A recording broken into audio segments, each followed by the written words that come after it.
Hello everyone, welcome to my YouTube channel. This is Jay Singh. आज video हम बात करेंगे वार्म अप के बारे में।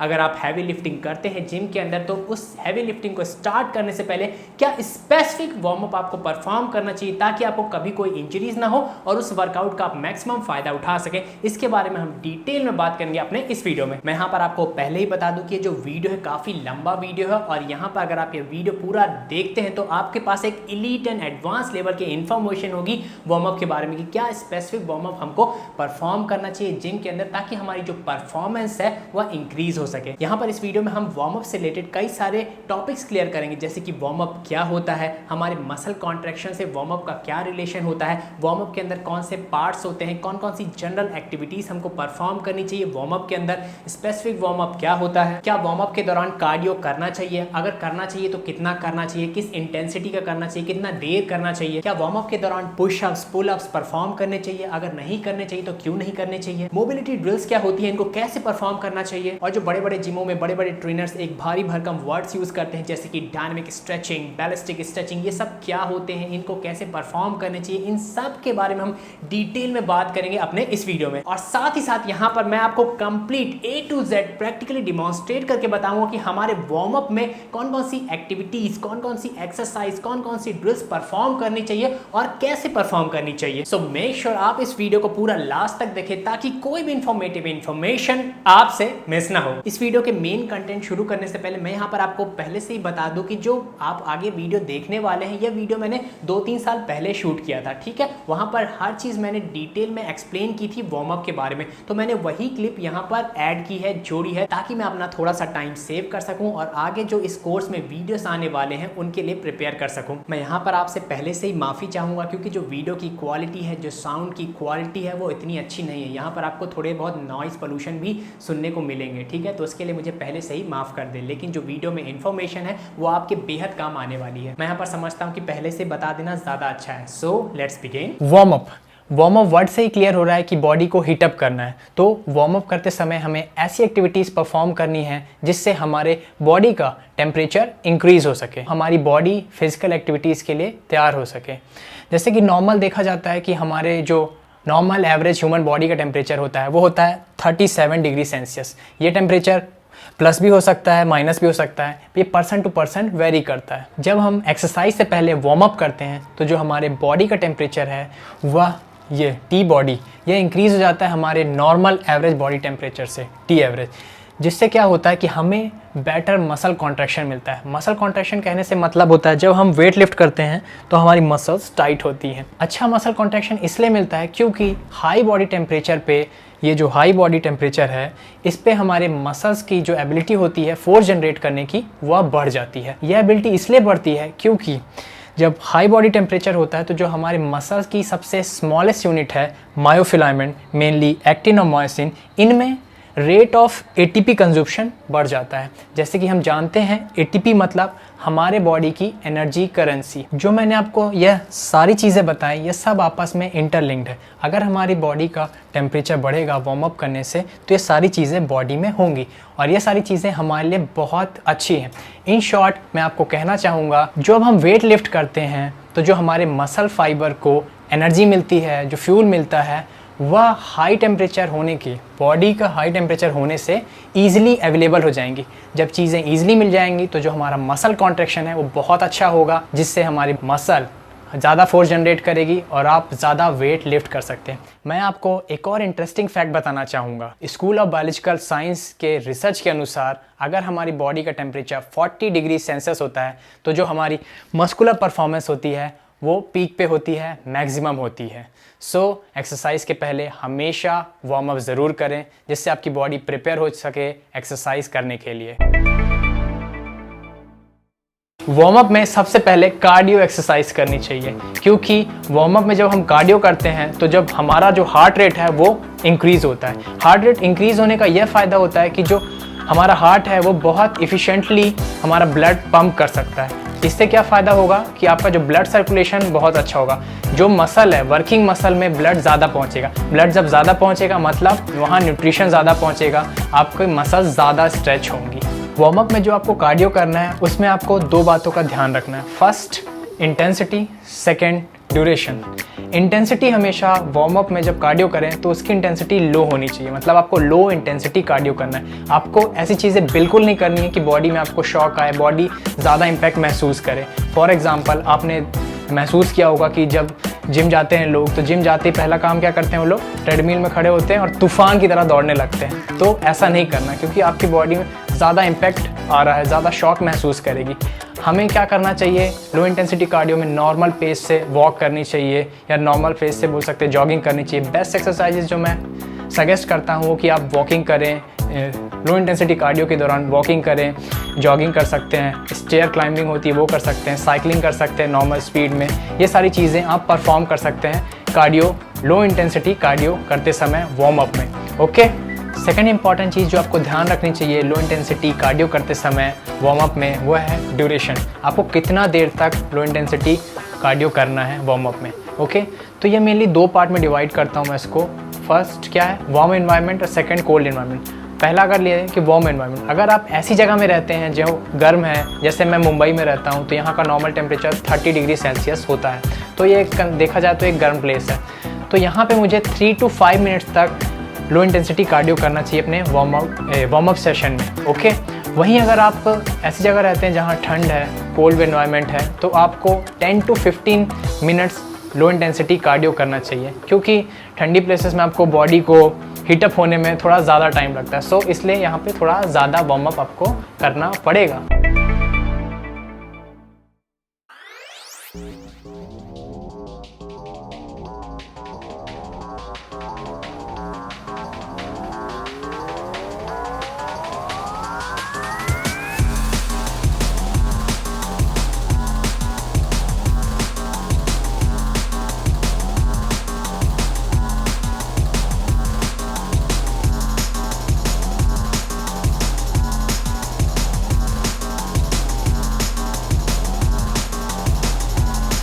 जो सेकेंड चीज़ हमें वार्म अप में करनी चाहिए वो होती है मोबिलिटी ड्रिल्स। मोबिलिटी ड्रिल्स इसलिए करनी चाहिए क्योंकि हमारे जॉइंट्स और मसल्स के जो रेंज ऑफ मोशन होता है वो इम्प्रूव हो जाता है, जिससे हमारी बॉडी की फ्लेक्सिबिलिटी और फंक्शनिंग इम्प्रूव होती है। जॉइंट मोबिलिटी ड्रिल्स में मेनली जॉइंट मोबिलाइजेशन एक्सरसाइजेस करनी चाहिए, जैसे आप सारे आपके जॉइंट्स को मूव करना है, जैसे नेक मूवमेंट हो गया, शोल्डर मूवमेंट्स हो गया, wrist movements, hip joint move कर रहे हैं, knee joint, angle joint, elbow joint, ये सारे जॉइंट्स को आपको मूव करना है। 3 to 5 रेपिटेशन भी करेंगे तो भी चलेगा। ओके, मेन इसमें सेकेंड चीज़ आती है ड्यूरेशन। आपको कितना देर मोबिलिटी ड्रिल्स करनी है। सारे जॉइंट्स को आप मूव कर रहे हैं तो ज़्यादा से ज़्यादा आपको 2 मिनट में ये पूरा मोबिलिटी ड्रिल आपका फिनिश हो जाएगा।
जो थर्ड चीज़ हमें वार्म अप में करनी चाहिए वो होती है स्ट्रेचिंग।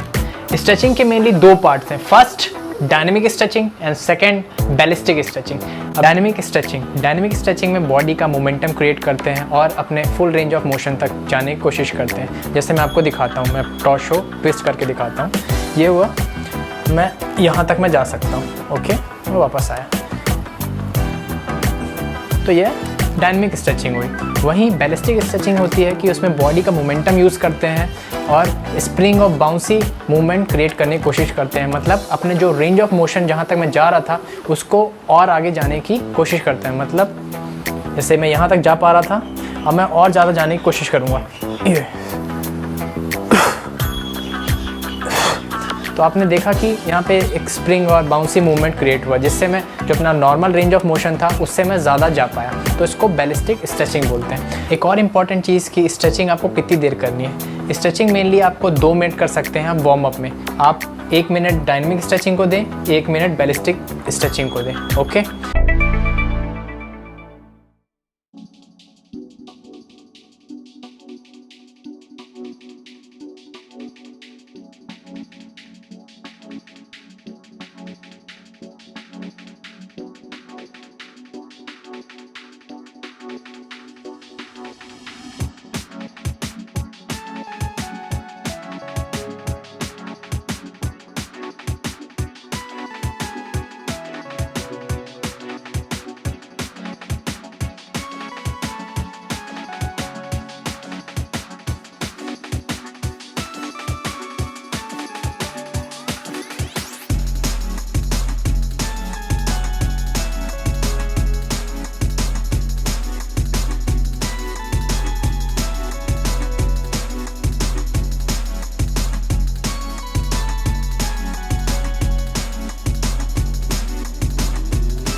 और वीडियो की सबसे मेन बात कि आपको ये जो मैंने ऑर्डर बताया, कार्डियो, मोबिलिटी ड्रिल्स, फिर स्ट्रेचिंग, यही ऑर्डर फॉलो करें। आप इसका ऑर्डर बिल्कुल चेंज ना करें कि आते ही पहले स्ट्रेचिंग कर लिया फिर कार्डियो करूँगा, ऐसा बिल्कुल नहीं होना चाहिए। आपको जो ऑर्डर बताया मैंने, पहले आप आके कार्डियो करें, फिर उसके बाद मोबिलिटी ड्रिल्स करें, फिर उसके बाद स्ट्रेचिंग करें, यही ऑर्डर फॉलो करें। Okay. Physiological changes during warm up, मतलब हम वार्म अप करने पे हमारे बॉडी में क्या क्या चेंजेस होते हैं, आज हम उसके बारे में बात करेंगे। ओके। जो फर्स्ट फिजियोलॉजिकल चेंज हमारी बॉडी में होता है वार्म अप करने से, वह होता है बॉडी टेम्परेचर गोज अप। जब भी हम कोई मूवमेंट करते हैं या मसल कॉन्ट्रैक्शन करते हैं तो उस मूवमेंट के कारण हमारी बॉडी हीट रिलीज़ करती है, जिसके कारण हमारी बॉडी का टेम्परेचर बढ़ जाता है। सेकेंड फिजियोलॉजिकल चेंज जो हमारी बॉडी में होता है वार्म अप करने से, वह यह होता है कि our heart rate goes up. इसका कहने का मतलब होता है जैसे ही हम जब वार्म अप करते हैं तो हमारी बॉडी एक्टिव स्टेज में आ जाती है। एक्टिव स्टेज में आती है कि हमारा हार्ट ज़्यादा ब्लड पंप करता है, और ये बहुत अच्छा होता है क्योंकि जब ज़्यादा ब्लड पंप करेगा अगर हार्ट, तो हमारा जो तीसरा चीज़ ब्लड सर्कुलेशन भी हमारी बॉडी में बढ़ जाएगा। दूसरा, हम जो जिस मसल में हम काम करने जा रहे हैं, वर्किंग मसल, वहाँ तक ब्लड ज़्यादा पहुँचेगा। ब्लड ज़्यादा पहुँचेगा तो वहाँ मतलब ज़्यादा न्यूट्रिशन पहुँचेगा। ज़्यादा न्यूट्रिशन पहुँचेगा तो जो मसल है वो ज़्यादा स्ट्रेच होगी और आपको बहुत अच्छा पंप मिलेगा।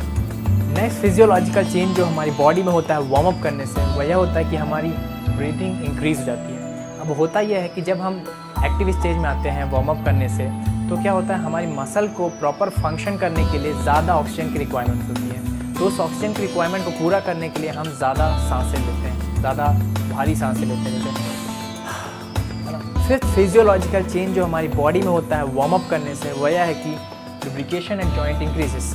कहने का मतलब जो हमारे जॉइंट्स होते हैं, for example synovial joint like knee joint, वहाँ पे एक फ्लूइड होता है साइनोवियल फ्लूइड, जो कि काफ़ी विस्कस होता है। विस्कस कहने का मतलब काफ़ी थिक होता है, काफ़ी स्टिक होता है। लेकिन जब हम वार्म अप करते हैं तो हमारे बॉडी का टेम्परेचर जैसे जैसे इंक्रीज़ होता रहता है, वैसे ही हमारा थिक फ्लूइड है, विस्कस फ्लूइड है, उसकी विस्कोसिटी रिड्यूस होने लगती है। तो जब विस्कोसिटी रिड्यूस हो जाएगी साइनोवियल फ्लूइड की, तो वो थिन हो जाता है, जिससे क्या होता है हमारे जॉइंट्स पे जो मूवमेंट होता है वो काफ़ी स्मूथ हो जाता है। हमारे joint full range of motion में मूव करते हैं और हमारी मसल्स बहुत अच्छे से कॉन्ट्रैक्ट कर सकती है। सिक्स्थ फिजियोलॉजिकल चेंज जो हमारी बॉडी में होता है वार्म अप करने से, वह यह है कि हमारे सारे एनर्जी स्टोर्स एक्टिवेट हो जाते हैं। एनर्जी स्टोर जैसे हमारे ग्लाइकोजन सिस्टम हो गया, क्रेटीन फॉस्फेट हो गया, फैट डिपॉजिट, एडिपोज टिश्यूज़ हो गए, वो सारे एनर्जी स्टोर्स एक्टिवेट हो जाते हैं। ऐसा इसलिए होता है क्योंकि जब हम वार्म अप करते हैं तो हमारी मसल्स फंक्शनिंग करने लगती है। जब मसल फंक्शनिंग करने लगती है तो हमारे मसल्स की जो एनर्जी रिक्वायरमेंट है वो बढ़ जाती है, जिससे हमारे जो सारे एनर्जी स्टोर्स हैं वो एक्टिव फॉर्म में आ जाते हैं, एक्टिवेट हो जाते हैं। सेवन्थ फिजियोलॉजिकल चेंज जो हमारी बॉडी में होता है वार्म अप करने से, वह यह होता है कि हमारे बॉडी में कई तरह के हार्मोनल चेंजेस होते हैं। फॉर एग्जांपल जो हमारा एड्रेनल ग्लैंड है वो एड्रेनलिन नाम का हार्मोन रिलीज़ करता है या उसका लेवल इंक्रीज़ हो जाता है। यह एक तरह का न्यूरोट्रांसमीटर है। हम बोल सकते हैं कि हमारी बॉडी में ये थोड़ा जोश पैदा करता है, जिससे आप ज़्यादा अच्छे से अपना वर्कआउट, ज़्यादा एफिशिएंट वे में अपना वर्कआउट परफॉर्म कर सकते हैं। Okay, benefits of warm up. जो फर्स्ट बेनिफिट मिलता है हमें वार्म अप करने से वह यह है कि मसल कॉन्ट्रैक्ट मोर इफिशिएंटली। जो हमारा मसल कॉन्ट्रैक्शन होता है वार्म अप करने से वो बहुत अच्छा हो जाता है। ऐसा इसलिए होता है क्योंकि जब हम वार्म अप करते हैं तो हमारे टेम्परेचर, जो हमारा बॉडी टेम्परेचर है वो इंक्रीज़ हो जाता है, जिससे जो हमारे मसल्स की फोर्स जनरेट करने की एबिलिटी है वो बढ़ जाती है। मसल एक एक्टिव फॉर्म में आ जाते हैं और रिलैक्स रहते हैं, जिससे हमारा बहुत अच्छा मसल कॉन्ट्रैक्शन हमें अचीव होता है। सेकेंड बेनिफिट जो हमें वार्म अप करने से मिलता है वह यह है कि improve range of motion eight joint. ऐसा इसलिए होता है, हमारा रेंज ऑफ मोशन जॉइंट पे इसलिए इम्प्रूव होता है क्योंकि जो जॉइंट में जो फ्लूइड होता है, साइनोवियल फ्लूइड, वो उसकी विस्कोसिटी रिड्यूस हो जाती है। मतलब वो जो थिक रहता है नॉर्मल स्टेट में, वार्म अप करने से वो थिन हो जाता है, जिससे लुब्रिकेशन बहुत अच्छा अचीव होता है। जब लुब्रिकेशन जॉइंट्स में बहुत अच्छा अचीव होगा तो जो हमारे मसल्स और जॉइंट के रेंज ऑफ मोशन है वो इम्प्रूव होते हैं। थर्ड बेनिफिट जो वार्म अप करने से मिलता है वह यह है कि हमारा एनर्जी स्टोर्स गेट एक्टिवेटेड। जब हम वार्म अप करते हैं तो जो हमारे मसल बैली की सबसे स्मॉलेस्ट यूनिट है myofilament, mainly actin and myosin, उस पर जो रेट ऑफ एटीपी कंजप्शन है वो बढ़ जाता है। जब रेट ऑफ एटीपी कंजप्शन बढ़ जाता है तो बॉडी को फ्रीक्वेंट एनर्जी की रिक्वायरमेंट होती है। इस एनर्जी की रिक्वायरमेंट को पूरा करने के लिए जो हमारे स्टोर्स हैं वो एक्टिव स्टेट में आ जाते हैं, मतलब एक्टिवेट हो जाते हैं। ओके, फोर्थ बेनिफिट जो हमें वार्म अप करने से मिलता है वह यह है कि it reduce risk of injuries. जब हम चाहते ही वर्कआउट करना स्टार्ट कर देते हैं विदाउट वार्म अप किए हुए, तो क्या होता है कि हमारे मसल्स में क्रैम्प आ सकते हैं। लेकिन जब हम वार्म अप करके वर्कआउट करते हैं, कुछ वार्म अप के में कार्डियोस कर लिए, मोबिलिटी ड्रिल्स कर लिए, स्ट्रेचिंग कर लिए, जब हम ऐसे वार्म अप करते हैं तो हमारी मसल रिलैक्स हो जाती है, मसल्स थोड़ी सी स्ट्रेच होंगी, जिससे जो क्रैम्प आने की टेंडेंसी है वो रिड्यूस हो जाती है और हम इंजरी फ्री हो सकते हैं। दूसरा चीज़ ये भी है कि हमारे लुब्रिकेशन एट जॉइंट इम्प्रूव हो जाते हैं, जिससे जो जॉइंट्स में रेंज ऑफ मोशन है, मसल्स का रेंज ऑफ मोशन वो प्रॉपर होता है, जिससे इंजरीज होने के चांसेस बहुत रिड्यूस हो जाते हैं। फिफ्थ बेनिफिट यह होता है वार्म अप करने से कि इट इम्प्रूव फोकस।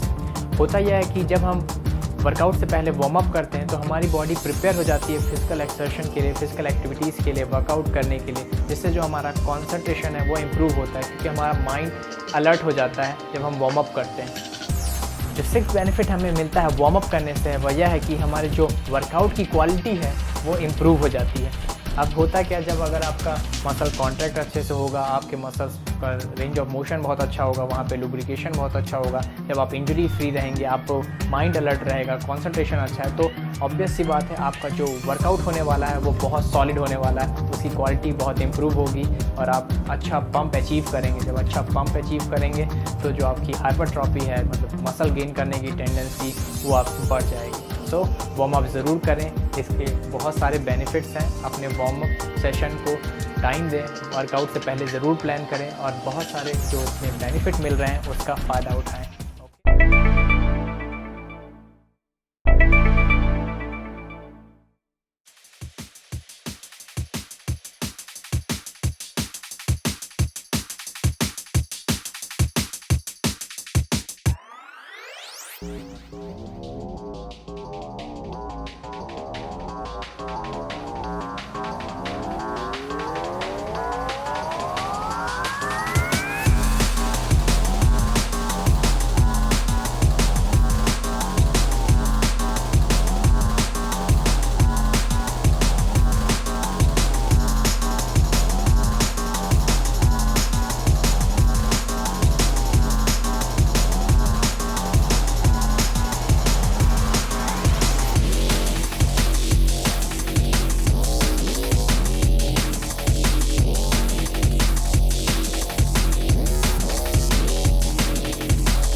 आज की वीडियो में इतना ही। आई होप आपको बहुत कुछ नया जानने को मिला होगा और बहुत सारी इन्फॉर्मेशन आपके काम आने वाली है और इसको आप प्रैक्टिकली अप्लाई करने वाले हैं। यहाँ पर जो आपने पूरा 8 मिनट का ड्रिल देखा, ये स्पेसिफिक वार्म अप होता है, आपको परफॉर्म करना होता है जो जिम के अंदर हैवी वेट्स लिफ्ट करने से पहले, ठीक है। और यहाँ पर अगर आप ऐसी जगह रहते हैं जहाँ पर गर्मी पड़ती है, समर का वेदर है, तो वहाँ पर आप ये जो पूरा 8 मिनट का वार्म अप है वो परफॉर्म करें। और वहीं इसके जस्ट अपोजिट अगर आप ऐसी जगह रहते हैं जहाँ पर बहुत ठंडी पड़ती है, कोल्ड वेदर है, तो वहाँ पर आप इसका जस्ट डबल 15 से 16 मिनट का जो वार्म अप है वो परफॉर्म करें, ठीक है, ताकि आपकी जो बॉडी है वो अच्छी तरह से रेडी हो सके एक तगड़ा वर्कआउट परफॉर्म करने के लिए। आज के वीडियो में इतना ही। और वीडियो के लास्ट में आपको पता ही है क्या करना है। अगर आप मेरे चैनल पे पहली बार आए तो मेक श्योर मेरे चैनल को सब्सक्राइब कर लें, हिट द बेल आइकन, ताकि इस तरह की इन्फॉर्मेटिव इन्फॉर्मेशन आपसे मिस ना हो। Thanks for watching it. Stay healthy, stay fit. Bye. जय हिंद।